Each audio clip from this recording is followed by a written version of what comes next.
আজকের সংবাদপত্র শুরু করছি আমি মীর মাসরুর জামান। সংবাদপত্র পর্যালোচনা ভিত্তিক নিয়মিত এই আয়োজনে আজ আমাদের সঙ্গে রয়েছেন দৈনিক প্রথম আলোর যুগ্ম সম্পাদক সোহরাব হাসান। আমরা স্বাগত জানাচ্ছি আপনাকে আমাদের মধ্যে। ধন্যবাদ। তো সংবাদপত্রের শিরোনামগুলো দেখি, তারপর আলোচনা শুরু করছি। দৈনিক ইনকিলাব, দৈনিক ইত্তেফাক, বাংলাদেশ নিউজিল্যান্ড টেস্ট, সাকিবের বোলিংয়ে বাংলাদেশের দিন, বাংলাদেশের উন্নয়ন দেখে বিশ্ব নেতারা অভিভূত প্রধানমন্ত্রী, মানব জমিন, ছিনতাইয়ের হাজারো ফাঁদ, আমাদের সময়, গণভবনে প্রধানমন্ত্রী, ডব্লিউএফএ ইউনুসগঞ্জই পরিকল্পিতভাবে রামপাল ইস্যু তুলেছে, ওবামা কেয়ার বাতিল করলেন ট্রাম্প, বিদেশে তৈরি টুপিতে নাখোশ ট্রাম্প সমর্থকরা। সকালের খবর, ভূমির জন্য আটকে 416 মেগাওয়াট বিদ্যুৎ উৎপাদন। দৈনিক ইনকিলাব, উচ্চশিক্ষায় ভূমিকা, সুপারিশ সতর্কে সীমাবদ্ধ ইউজিসি। ভোরের কাগজ, ওয়াশিংটনে বিক্ষোভ, সহিংসতা, প্রথম স্বাক্ষরেই ওবামা কেয়ারের মৃত্যু ঘণ্টা বাজিয়ে দিলেন ট্রাম্প। আলোকিত বাংলাদেশ, চাহিদাপত্র আসা শুরু, ফেব্রুয়ারি থেকে কর্মী যাবে মালয়েশিয়ায়। আমাদের অর্থনীতি, ট্রাম্প প্রেসিডেন্ট হওয়ায় বাংলাদেশের রাজনীতিতে খুব পরিবর্তন আসবে না। বণিক বার্তা, আইন সংশোধনের উদ্যোগ এনবিআর-এর, খেলাপি প্রতিষ্ঠানকে কর অব্যাহতি নয়। দৈনিক করতোয়া, সৈয়দপুরে রেলওয়ে কারখানা, জনবল সংকট, পর্যাপ্ত বাজেট বরাদ্দ ও কাঁচামাল অভাবে উৎপাদন ব্যাহত। The independent, security operation against Rohingyas, little regard for rights, United Nations. সংবাদপত্রের শিরোনামগুলো দেখলাম আমরা। মাননীয় প্রধানমন্ত্রী শেখ হাসিনা দাভোসে ওয়ার্ল্ড ইকোনমিক ফোরামে অংশগ্রহণ করে দেশে এসেছেন এবং আমরা তার অংশগ্রহণের সময় যে বিষয়টাতে সংবাদ শিরোনাম দেখছিলাম যে সেখানে পরিবেশ নিয়ে এবং জলবায়ু পরিবর্তন নিয়ে অনেক আলোচনা হয়েছে এবং সেই সুবাদে রামপালের কথাটি এসেছে।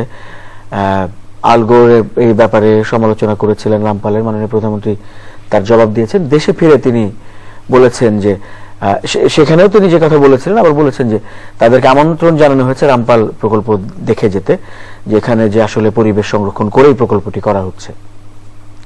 না, প্রধানমন্ত্রী তো ওখানে স্পষ্ট বলেছেন। এখন বিষয়টা হচ্ছে যে বিভিন্ন, এটি তো কোনো ব্যক্তি প্ররোচনায় হয়েছে না হয়নি সেটা কিন্তু প্রমাণ সাপেক্ষ। তাহলে যারা প্রশ্ন করেছেন তারাই বলতে পারবেন যে তাকে কে প্রশ্ন করিয়েছে। না, তিনি বিভিন্ন ইউনেস্কো সহ বিভিন্ন গবেষণা প্রতিষ্ঠান, সাংস্কৃতিক প্রতিষ্ঠান, পরিবেশবাদী প্রতিষ্ঠানের গবেষণায় এসেছে যে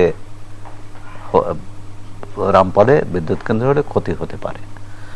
এখন ক্ষতি হবেই, সেটা যেহেতু বিদ্যুৎ কেন্দ্র স্থাপিত হয়নি এটাও নিশ্চিত করে কেউ বলতে পারে না, আবার ক্ষতি হবে না তাও বলতে পারে না। এটি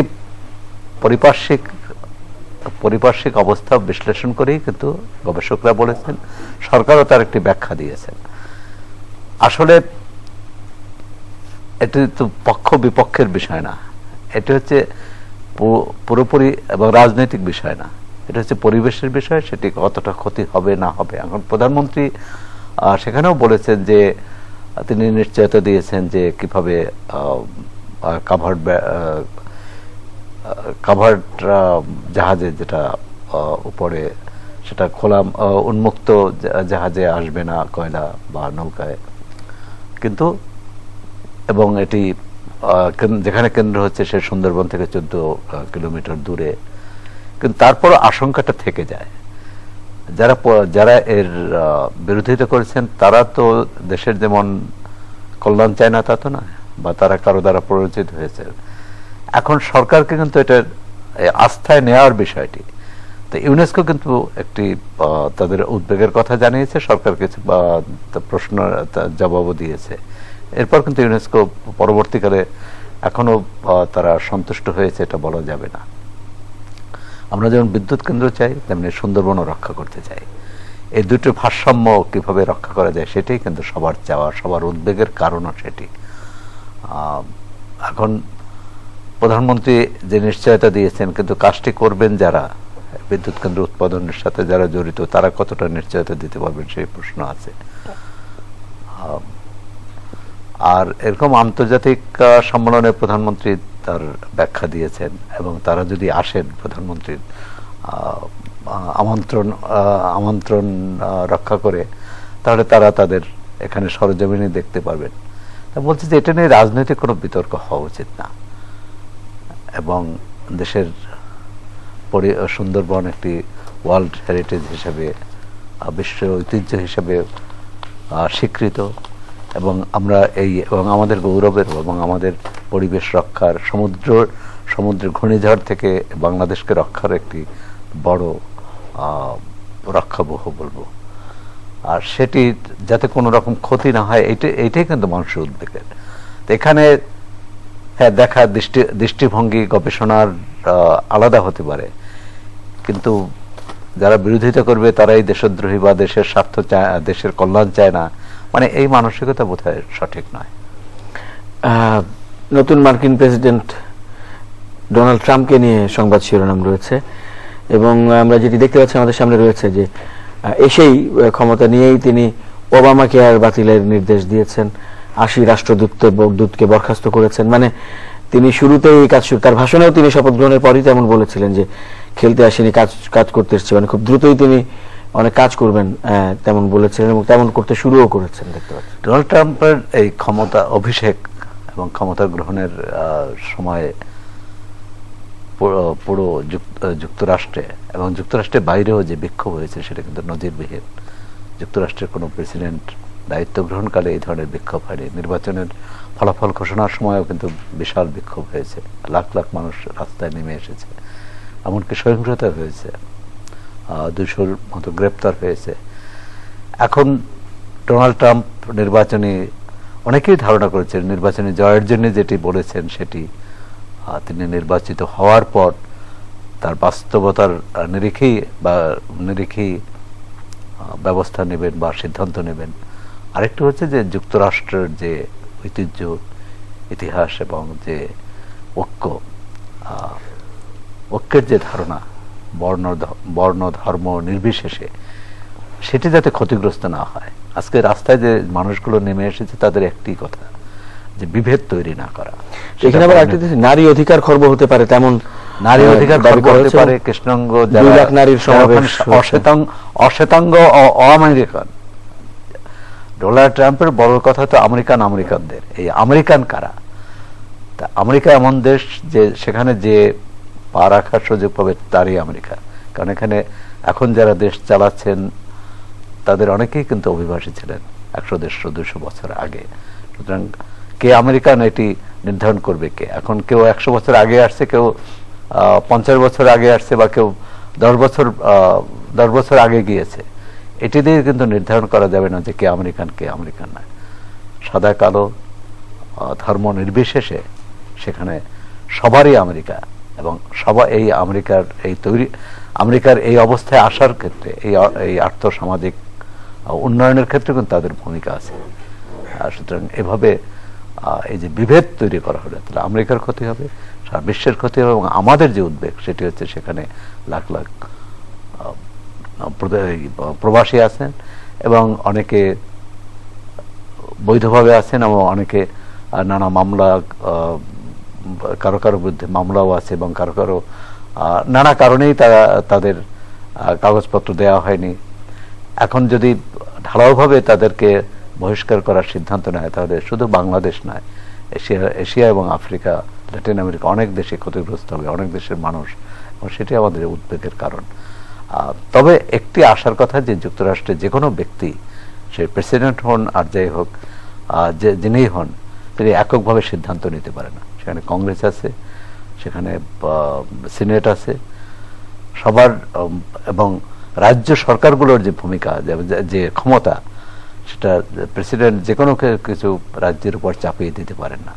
আশা করি যে যুক্তরাষ্ট্রের যে ঐতিহ্য, যুক্তরাষ্ট্রের যে বৈচিত্র্যের মাঝে যে ঐক্য, সেটি তিনি কোনোভাবেই ক্ষতিগ্রস্ত করবেন না, এবং তিনি নির্বাচনী প্রচারে যেটা বলেছেন সেটি যদি করতে যান তাহলে কিন্তু শুধু যুক্তরাষ্ট্রের জন্য না, সারা বিশ্বের জন্য সেটি একটি বিপদ, একটি অশনির সংকেত।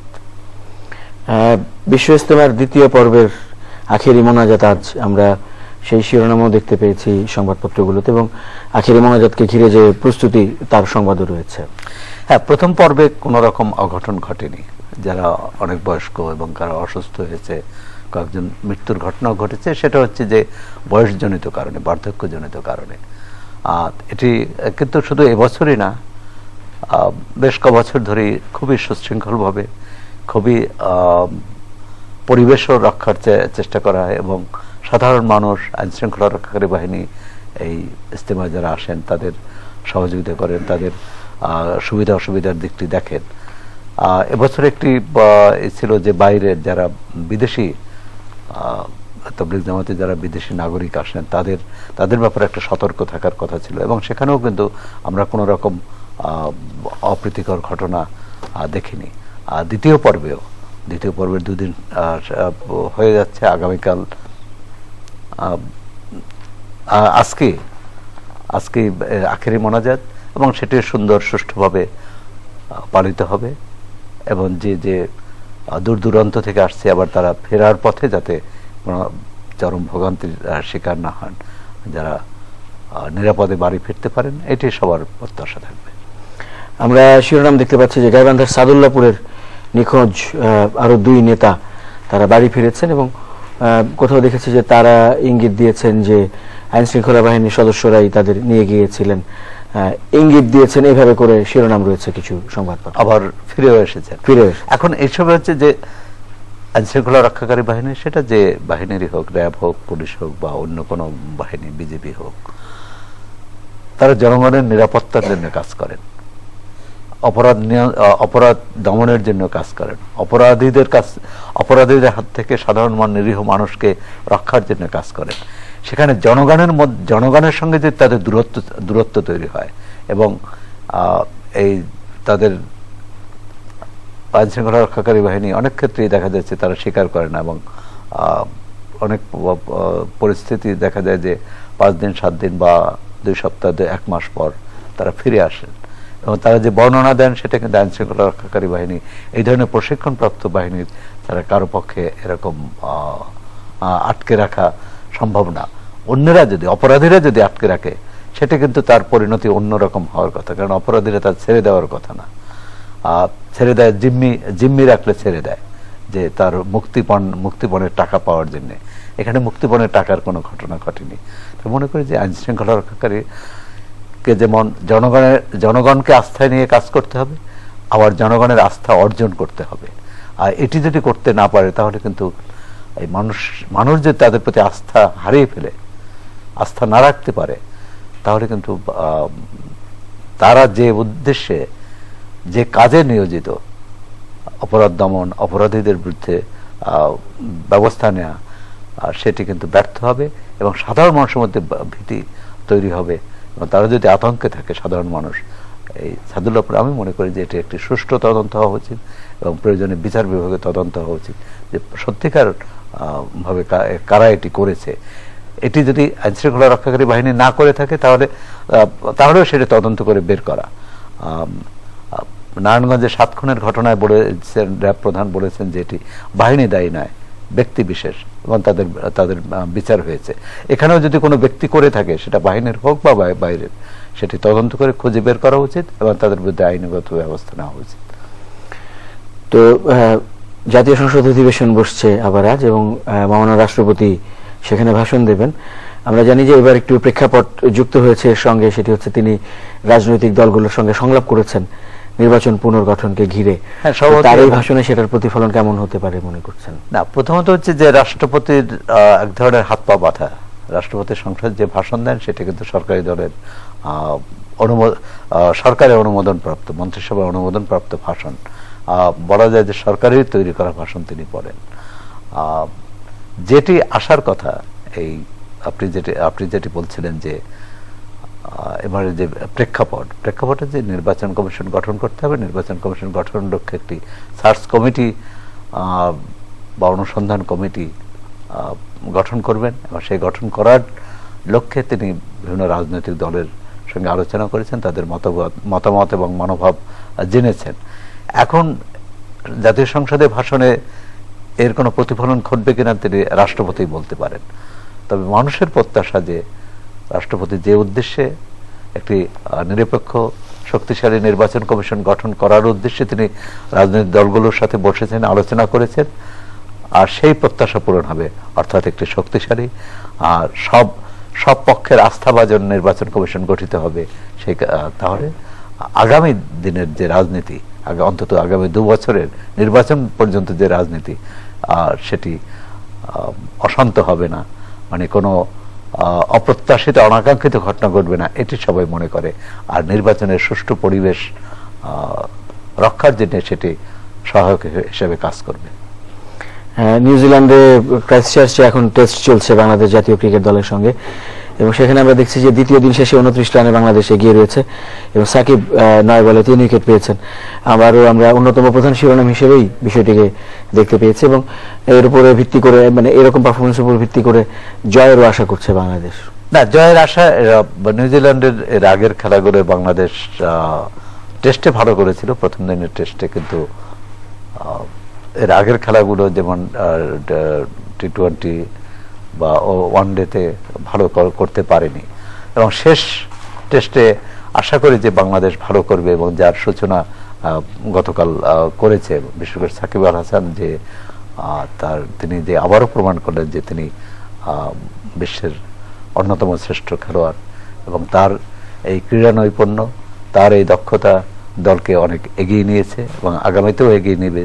বাকি সময়টি যদি বাংলাদেশ যে আপনি বলছেন যে এই প্রত্যাশা শুধু ওই বাংলাদেশ টিমের নয়, এই প্রত্যাশা হচ্ছে বাংলাদেশের 16 কোটি মানুষের, সেই প্রত্যাশা যদি পূরণ হয় এটি আমাদের অনেক বড় আনন্দের হবে। অনেক ধন্যবাদ আজকে সময় দেওয়ার জন্য।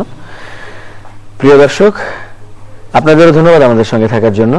ভালো থাকবেন সবাই। Universal medical college and hospital আজকের সংবাদপত্রের আজকের আয়োজন এখানেই শেষ করছি। শুভরাত্রি।